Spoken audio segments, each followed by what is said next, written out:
Hey guys, this is Little Rocker Cutie 2005, also known as Andre. I'm back again with you guys. Welcome to Late Night Frights. I am filming this pretty early on Thursday morning. Thursday is my day, as you guys know, and I'm hoping to get this up as soon as possible. But this week it is TV-themed horror week, and actually the show I originally wanted to talk about, Bates Motel, already got taken by, I think, Chris Brock. So if you guys haven't seen his thoughts on Bates Motel, I highly recommend you check that out. Also, check out Jay Sloan's thoughts on The Walking Dead. I am here with you guys to talk about my personal favorite horror show, which I would say is Bates Motel, but like I said, you know, that's already been taken, so... But my actual all-time favorite horror show, and a lot of you guys might not know this, is Buffy The Vampire Slayer. Now, I could say this is a show that pretty much, you could say, got me through a lot of my high school years. My best friend, Chris, or as some of you guys who watch my personal channel know him as Buffy Xena Man, we kind of bonded over the show, and as you can tell, it's where he got part of his screen name, you know.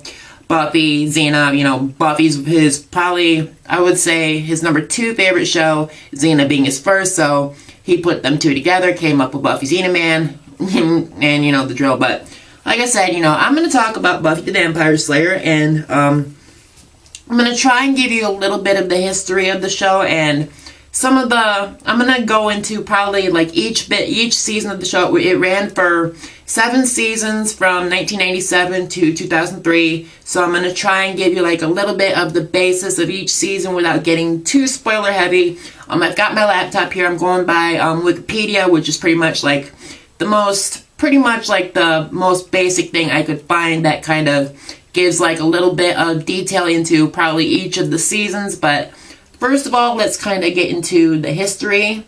As some of you guys might know, Buffy the Vampire Slayer was actually created by Joss Whedon long before he would become really big by directing the Avengers. But Buffy actually started out as a movie in 1992, which starred Christy Swanson as Buffy, and I think it had Luke Perry from 90210. Now, I know Donald Sutherland was also in there as kind of like the character known as like the Watcher, which would later come into play in the series. But like I said, you know, it started out as a movie.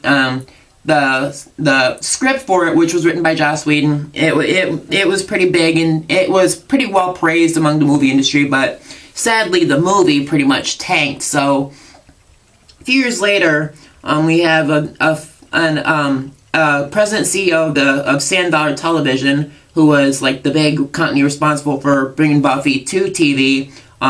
They had approached him to turn Buffy into a TV series, and they said, do you want to do a show? And he thought, well, high school is a horror movie, so that's pretty much how it came about. And early in the development, it was just going to be called Slayer, but then Joss Whedon went on and wrote and partly funded a 25-minute podcast, which wasn't broadcast, but was shown to the networks. It got sold to the WB, and they pretty much went into like heavy promotion with this series of clips that was called History of the Slayer, and the first episode pretty much ended up airing on March 10th, 1997. Let's see. Oh, sorry, got like messages here on my Yahoo, so let me just answer this really quick. But I'm sorry, guys. Like I said, you know, I've got messages on Yahoo, so I'm trying not to get too distracted here. But you know, back to what I was saying. The first episode aired March 10th, 1997. The first 5 seasons ran on the WB, and then with season 6 is when it went over to UPN, and they ran the last 2 seasons. And over the last few years, it's been pretty strong in terms of reruns and everything. And it would also lead to a spin-off series revolving around Angel, who I will discuss a little bit more as I get into like the plot and everything. But let's see. I'm gonna kind of scroll down a little bit here. But with a lot of the cast, you know, you got a lot of really talented people. You got Sarah Michelle Gellar as Buffy. Most of you may know her from, I know what she did last summer, Scream 2. She actually did those in the same year that Buffy was starting, and later on she would go on to do the Scooby-Doo movies. Let's see, I'm trying to think of some other stuff she's done. Cruel Intentions, which is probably one of my favorite movies. I know she's on a series right now. I think it's called, like, The Crazy Ones with Robin Williams.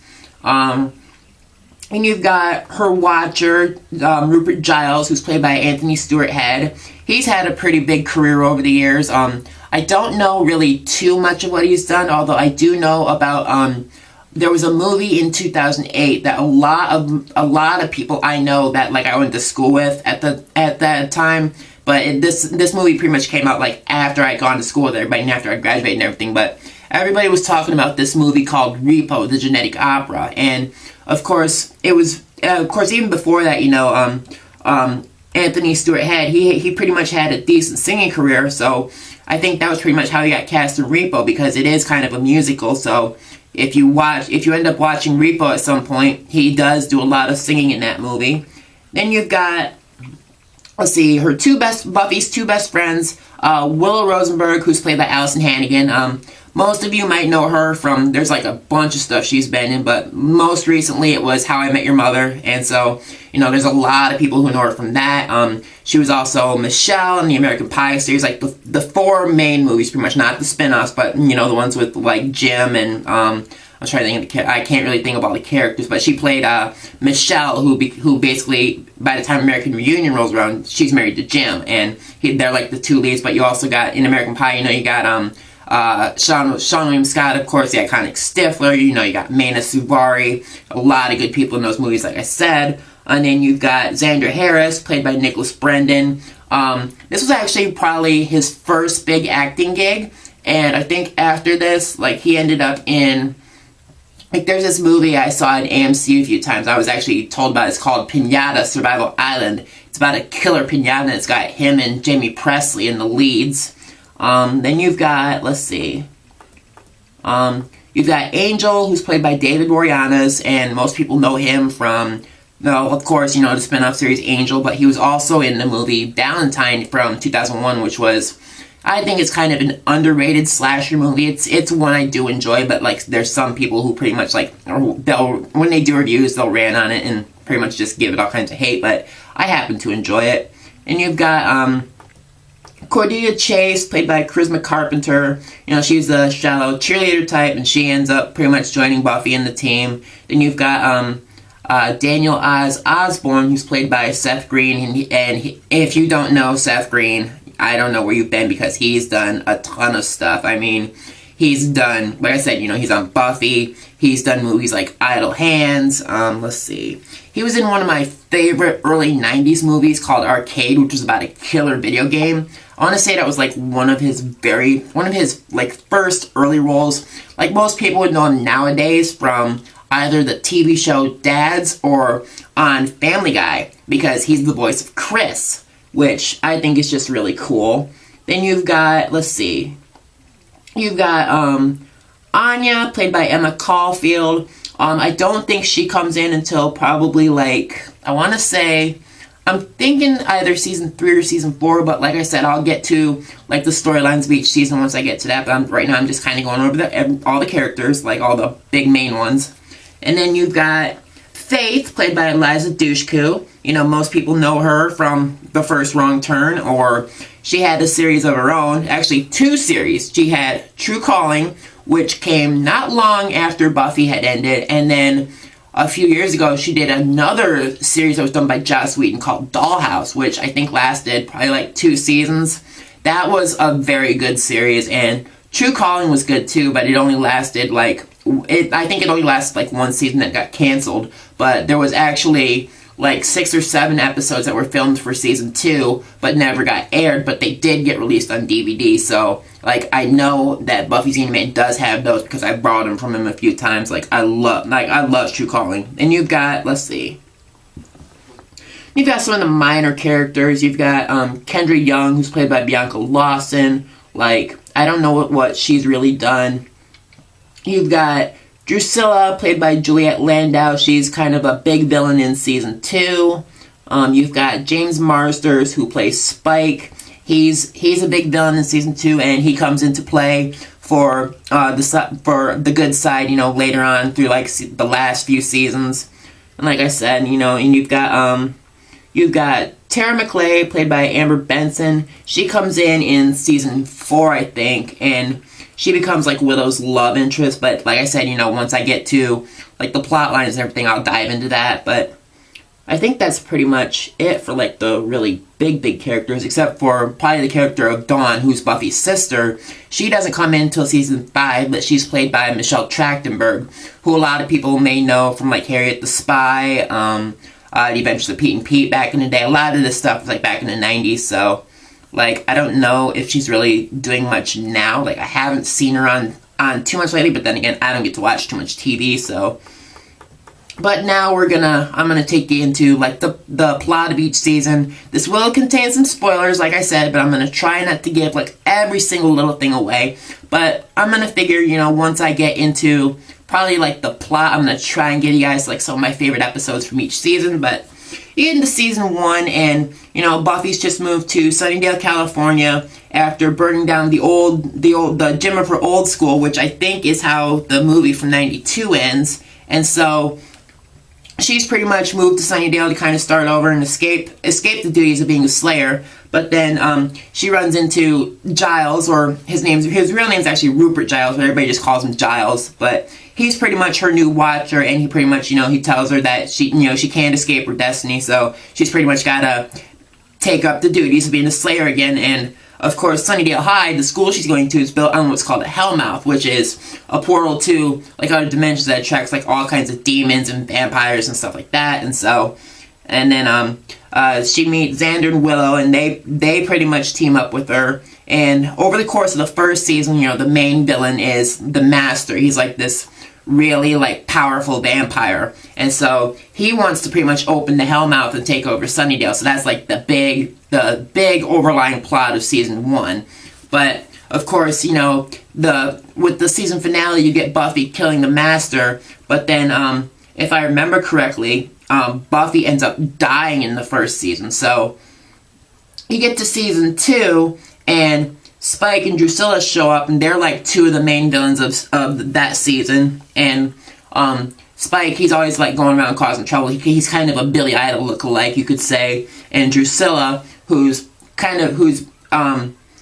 been weakened from a mob in Prague, which caused her to have some kind of like really bad injury. So she's kind of like really ditzy, you would say. Like one of the funniest scenes is like it's her and Spike, and like Drusilla's looking into this cage of birds, and I think like the birds are dead, and so Drusilla's kind of like, she's got this really like airhead type voice, and she's going, "Sing, pretty birdie, and I'll give you a treat." And so Spike goes, "Drew, the bird is dead. You forgot to feed it, and it died." And so then next thing you know, Drusilla goes, "Hmm." So they're kind of like a source of, you know, comic relief, even though they're like the big villains of that season. And then Kendra Young, who's like the new Slayer, she comes into town after Buffy's death in season 1, but of course, you know, Buffy ends up pretty much being revived. If I remember correctly, she ends up being revived like either at the end of season 1, like after she gets killed, or at the very beginning of season 2. Like, I haven't watched the show in probably a long time, so I do have like most of the seasons. I had all 7 of them, but I loaned out season 1, never got it back, so I have to replace that. But I do have seasons 2 through 7 in my collection. But basically, you know, Kendra comes to town. She's a new Slayer. Xander gets involved with Cordelia, and I don't think that lasts too long. That probably ends like a few episodes before you get to the season 2 finale. Their relationship kind of falls apart. And then Willow starts getting into witchcraft, which becomes a big part of the rest of the series, especially when you get to season 6, which I will explain. And she gets involved with the character of Oz, who's actually a werewolf, and he plays in a band, which I think the name of the band, if I remember correctly, is Dingoes Ate My Baby, which I think that's just one of the funniest and like coolest names for a band ever. And so Buffy and Angel, they've pretty much become an item, and there's an episode where they sleep together, and Angel ends up losing his soul, so he becomes like Angelus, which is like his old form, which was like this really crazy killer. And so throughout the rest of the season, you know, he's pretty much going around like attacking the Buffy's friends and everybody, and torturing them, doing whatever he can to kind of get to Buffy. And so and then Kendra gets killed by Drusilla because she's gotten like her powers back or whatever. And like I said, you know, Angelus is going around, he's torturing all Buffy's friends. He's murdered a bunch of innocent people, including the new girlfriend of Giles, who's named Jenny Calendar. She was a gypsy who was sent to kind of keep Angel under control and maintain his curse, but like I said, you know, Angel ends up killing her. So in the finale, which is actually 2 parts, Buffy has to banish him, and Willow ends up restoring his soul, but right after she does that, Buffy has to banish him to a demon dimension, and so it pretty much just like wrecks her, and she ends up leaving Sunnydale for the end of that season, and that all happens in the finale. And then you get to season 3, and Buffy's living in Los Angeles for like the first episode or 2. I think it's only the first episode, but then she comes back to Sunnydale, and Angel's been released from the demon dimension, and he's pretty close to just literally going insane because he was pretty much tormented and everything while he was in this dimension. And oh, excuse me, he's driven to suicide by something called the First Evil. Now, the First Evil, I want to say, is like a really big plot point when you get to the last season, because like the story pretty much, you know, it all ends with season 7, but like I said, you know, I'll get to that. And then with season 3, you know, Angel and Buffy, they realize that, you know, their relationship can never work out, so he ends up leaving Sunnydale at the end of it. And then there's a new Watcher who comes in. He's named Wesley. He's put in Giles' place, and Giles is fired from the Watchers Council, as it's called, which has their headquarters, I think, based in London. And because they fired Giles because he's developed like a fatherly love for Buffy, and he wants to do anything he can to pretty much protect her. And so they fire him, and Wesley gets put in his place. And so then near the end of the season, you know, Buffy, she pretty much says, you know, enough. I'm not working for the council anymore. Without Giles, I'm not doing it. And then you get, like I said, this Wikipedia thing, it kind of bounces around with each season, but, you know, like, Faith comes in early in the season, and she was the new Slayer who was activated after Kendra had died. And she teams up with Buffy at first, but, you know, they kind of clash back and forth. And near the end of the season, she ends up teaming up with the mayor, the mayor of Sunnydale. He's like the big villain for season 3. And so at the end of it, you know, Faith aligns herself with him. And so basically, you know, you got Buffy and her team against Faith and the mayor and like his army of vampires and everything. And so like Faith actually becomes a bit unstable after killing a human in an accident, and then that's when she aligns herself with the mayor, and she ends up in a coma after a fight with Buffy. So at the end of that season, the mayor becomes this huge snake demon, and Buffy and the graduating class, because everybody, like the main characters, they're all seniors, they're all graduating that year. And so in the finale, you know, the mayor becomes a snake demon, and they have to destroy him by blowing up the high school. And so that's pretty much how season 3 ends. Now with season 4, it's kind of getting into probably a little bit, I would say, more young adult type themes, because, you know, Buffy's starting at college, you know, her and Willow are at UC Sunnydale, and Xander is pretty much doing odd jobs here and there. I think he becomes like a construction worker, and he starts dating Anya, who I mentioned, played by Emma Caulfield. She's a former vengeance demon named Anyanka, who specialized in getting revenge for like women who were like, let's say, like hurt or jilted by their lovers or whatever. Basically, Anyanka was the one who'd pretty much, like, you know, go and get the revenge for these women, like whoever summoned her. But at this point, you know, Anya's a human, so she pretty much hooks up with Xander. And then Spike comes back. He's pretty much a regular now, and he gets taken by this group called the Initiative, which is this military installation under the campus of UC Sunnydale, which is the college that Buffy's going to. And they put a microchip in his head that it causes him like great pain if he even tries to hurt a human. So he's pretty much like kind of lost and, you know, not knowing what to do, being a vampire and all. And he's used to being a bad guy, so he pretty much aligns himself with Buffy and their friends for pretty much just for the joy of fighting, because, you know, he loves to fight. So, and he teams up with them, you know, learning when he learns he can still attack other demons, and the chip won't go off and make him all full of like hurt and stuff. So, and then of course you got Oz leaving town because he feels like he's too dangerous as a werewolf and he's afraid he'll hurt Willow. So then you got Willow, who falls in love with Tara McClay, and basically this is where, you know, Willow basically, you know, she becomes a lesbian. So that kind of, like I said, that's going to come into a bit more play in season 6, which I'll get to. But, and then you've got Buffy, who's dating a guy named Riley Finn. He's a graduate student and a member of the Initiative, which I mentioned earlier. And, you know, they appear to be like an anti-demon operation, but they've got a bit more of like a dark purpose kind of hidden within, because they're working on a creature named Adam, which is a monster that was built from parts of humans, demons, and machinery. So this creature escapes, wreaks havoc on Sunnydale, and they pretty much destroy him by a magical composite of Buffy, Willow, Xander, and I want to say Spike, and the Initiative pretty much gets shut down. And then that's how season 4 ends, and you get into season 5, which is where Buffy's sister Dawn first appears. Now there's like a big plot line to Dawn's character pretty much, and you know she's new to the series, but everybody acts like she's been there, which, you know, it's kind of weird because, you know, nobody knew that Buffy had a sister, and yet everybody's acting like, you know, she's always been there. And, you know, we as fans, you know, we're like, well, where did this girl come from? How come there was no mention of her before?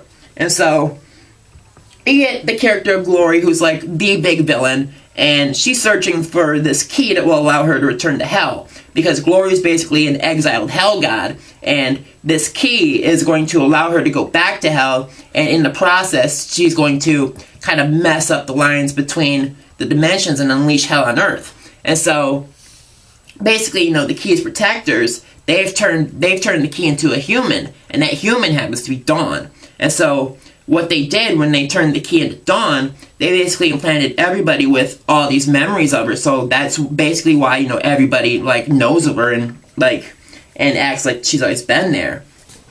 And so you've got the Watchers Council, they're aiding in Buffy's research on Glory, and her and Giles both get reinstated into the council. And so, and you got Riley, he leaves early in the season because, you know, Buffy's not in love with him, so he joins a military operation that specializes in hunting demons. And then you've got Spike, who still has the chip from the Initiative in his head from season 4. He falls in love with Buffy, and so he teams up and pretty much, you know, helps him out whenever he can. And you've got Buffy's mother, who was a major character through the first 4 seasons. She dies of a brain aneurysm, and then at the end of the season, you know, Xander proposes to Anya, and he leaves her at the altar, and so she pretty much, oh wait, no, that happens in season 6, I'm sorry about that, but, you know, at the end of season 5, you know, Xander's proposed to Anya, and then Glory's found out that Dawn's the key, and basically kidnaps her, so, and then to save Dawn, you know, Buffy basically sacrifices herself, dives into the portal to hell, and pretty much just, boom, closes it off. Now, you get to season 6, and at the beginning of it, you know, Buffy's been dead for probably a lot of time. It says like many months, but her friends resurrect her through a really powerful spell, of course, and, you know, that's going to be led by Willow, of course, and they believe they've rescued her from the hell dimension, but she comes back in a really deep depression, explaining that she's been in heaven, and she's devastated to, you know, come back, so, and you've got Giles, who goes back to England, because he thinks that Buffy's become too reliant on him, and Buffy starts working at a fast food restaurant to support her and Dawn since their mothers passed away in season 5. She also develops kind of a relationship with Spike. It says, you know, secretly mutually abusive, because, you know, the two of them, like, if you watch like the later seasons, you know, her and Spike, they kind of fire back and forth at each other. It's really funny to see. But then, let's see. You know, you got Dawn, who becomes like a kleptomaniac. You know, she's always stealing stuff, and she's dealing with feelings of alienation. Xander leaves Anya at the altar, and after that she becomes a vengeance demon. Willow becomes addicted to magic, and Tara ends up leaving her for a bit. And they also begin to deal with this group called the Trio, who's like this little group of like nerdy guys. They're led by this dude named Warren, and they use their their advances with technology, because they're like geeks and all, they're really good with technology and stuff. So they try and use that kind of stuff to kill Buffy and take over Sunnydale. Now, Warren is actually the only competent one of these three. The other two are just total buffoons. So after many failed attempts, and the trio ends up breaking up, he basically snaps and he goes after Buffy with a gun. Now, this is where it gets big, because this is leading into the last 4 episodes of season 6, which is probably one of my favorite story arcs. But Buffy, Warren basically attacks Buffy with a gun, misses her, hits Tara.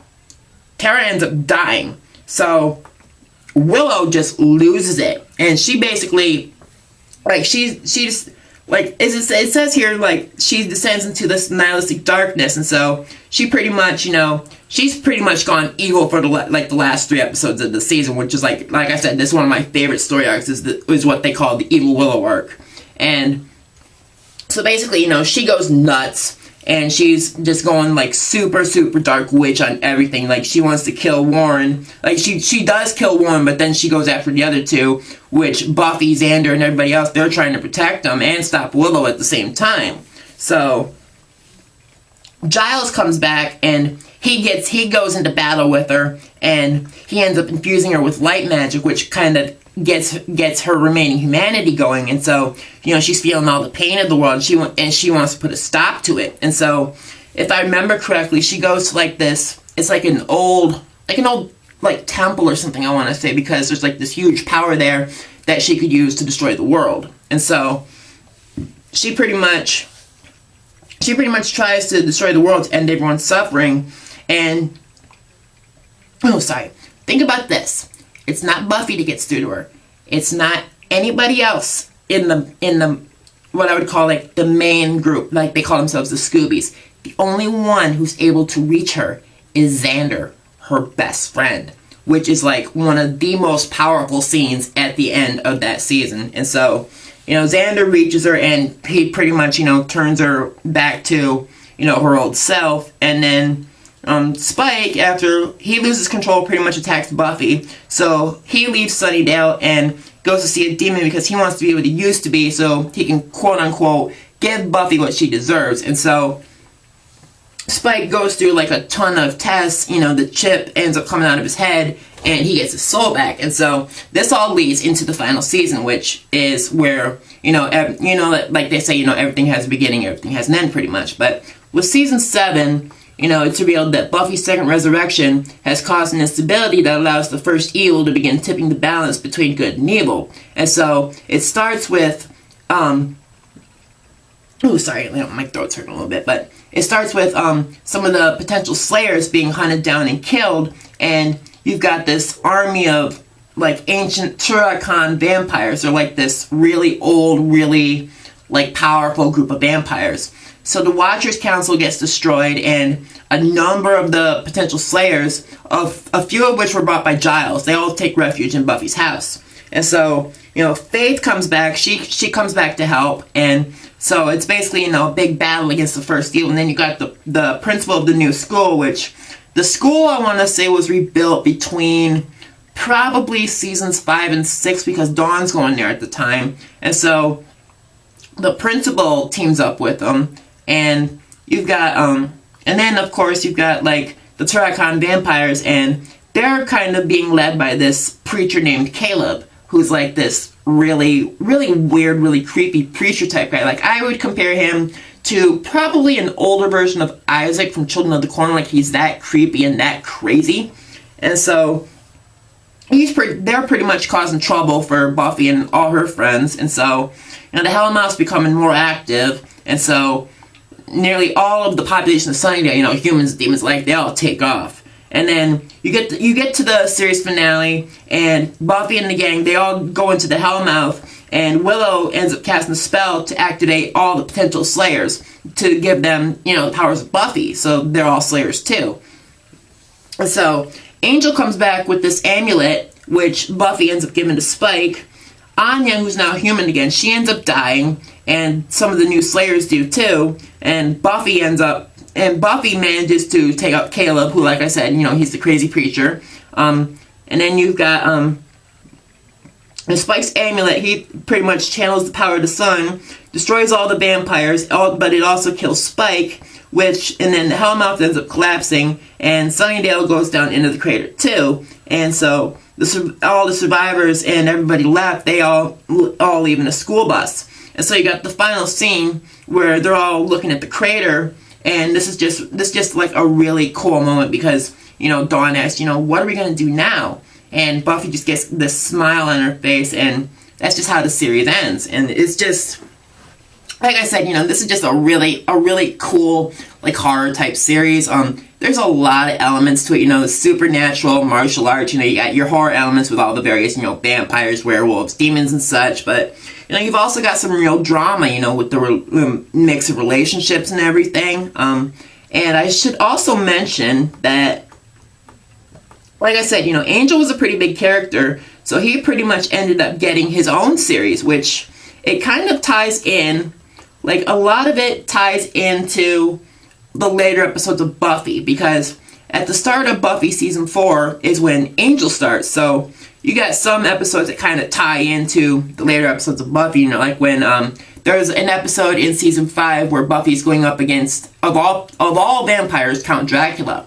And if I remember correctly, she gets killed. And so, in that current Angel episode, at the end of it, you know, Willow shows up in Los Angeles where Angel is. And basically, you know, Angel's in Los Angeles, you know, he's trying to get his soul back. And he's kind of working for this own little firm that's, I think it's called Wolfram and Hart or something like that. Like, I didn't watch as much Angel as I did Buffy, but I watched a little bit here and there, but like I said, you know, some of it ties into Buffy. You know, you got characters from the show making appearances. Faith actually went over there, and there's a storyline with her where she goes to jail to pretty much, you know, voluntarily because of all the stuff she's done.